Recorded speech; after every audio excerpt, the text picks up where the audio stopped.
Починати се дел од граѓаните чии медицински истории од скандалот онкологија беа вештачени во Србија и Словенија. Останатите се уште одат на терапија и контроли на клиниката. По утврдување на наодите за несовесно и несоодветно лекување кај 47 пациенти, представници од Хема Онко добија одговори од обвинителството. Сите на кои припаѓаат вештачените истории или нивни семејства ќе бидат контактирани и ќе станат дел од процесот. Сдруженијето ќе бара да бидат и обештетени.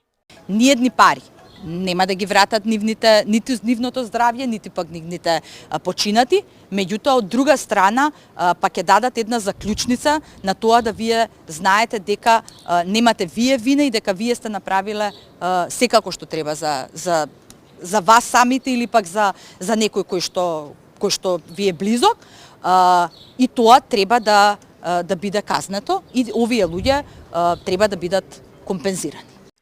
И од обвинителството соопштија дека пациенти и нивни законски представници ќе бидат информирани за нивните права како оштетени. А на денешната средба представниците од Сдруженијето добиле одговор дека вештачењето во Словенија потврдило несоодветно лекување кај 29 пациенти, а во Србија кај 18. Представниците на организацијата беа информирани дека во текот на истрагата беа прегледани медицинските досиеа на сите онколошки пациенти кои примале биолошка терапија за период од 5 години. Од 1.1.2018 до крајот на 31.12.2022 година. При што технички советници на истрагата ги издвоија историите со одредени сомненија за начинот на третирање.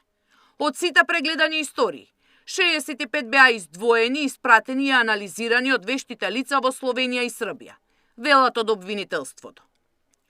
И додека онколошките пациенти чекаат правда, власта и опозицијата продолжуваат со препукувања. Од ВМРО ДПМН и денеска бараат обвинителството да истражи дали Филипче е вмешан во скандалот. Лидерот на СДСМ и екс-министер за здравство вели дека не чувствува вина. Дали Филипче заедно со овие двајца директори за кои беа поднесени кривични пријави, бил свесен за овој криминал и останал нем на истиот или можеби и тој бил вклучен во истиот случај.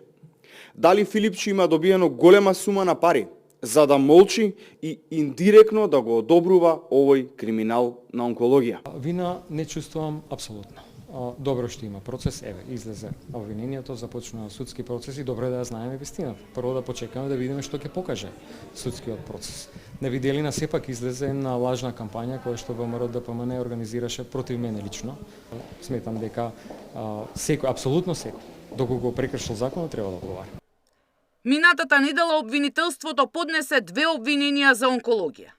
Екс-директорот Нино Васев е обвинет и за злоупотреба на службена должност заедно со тогашниот организацијски менаџер, а Васев ќе одговара и за несовесно лекување заедно со уште 3 онколози од клиниката.